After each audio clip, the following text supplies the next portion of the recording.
everyone, Cruizer here. Right now, Evan is working on the animation for the new Hoof Rock, and while he's doing that, I thought I'd share something with you guys. See, not too long ago, I did an interview with the man of cartoons, Saber Spark. Now, it was a pleasure to interview that guy. I love talking with folks. I love hearing their stories. I think people are fascinating. And there was one thing that he brought up in that interview and some of his other videos. He really likes Anthros. And looking back, it's clear that the Anthro form has quite the following, for both good and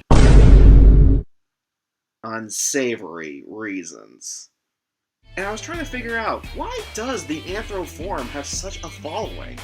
I mean, heck, there's cons dedicated to it.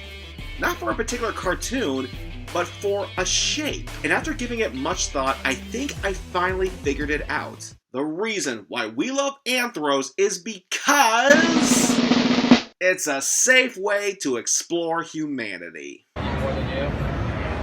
What? Now, how did I come to this conclusion and what does it mean?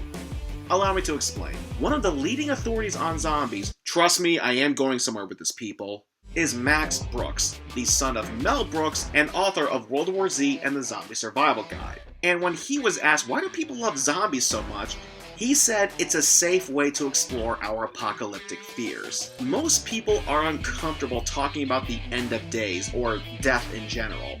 There's this myth where if you talk about death, the more likely it is to happen to you. Folks are very superstitious. Even the most stone-cold atheists will start praying to somebody when things are getting dangerous. This is why war veterans have this saying, there's not one atheist in a foxhole. So, people get very uncomfortable dealing with the subject, leaving most people unprepared in the event of an emergency. But as it turns out, trying to survive a zombie outbreak isn't that much different from trying to survive any other kind of disaster.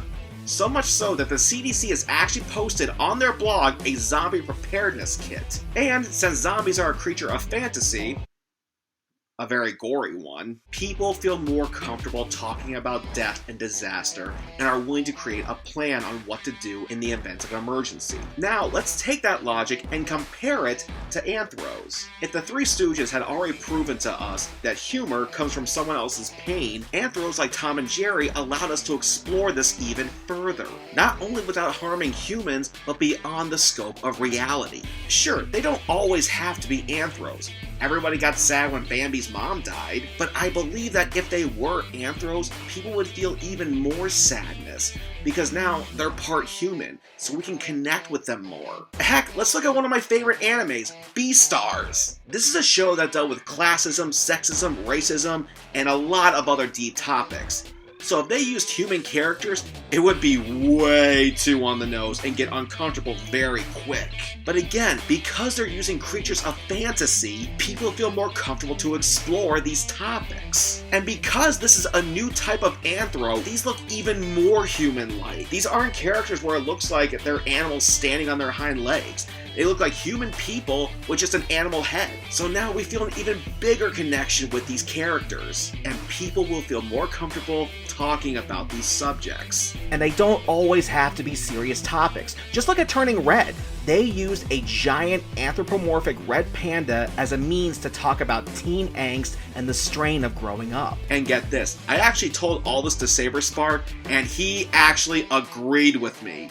The man of cartoons agrees with my theory. And there you have it, folks. That's the reason why we love Anthros. It's a safe way to explore humanity. This is the Concert Cruiser, signing off.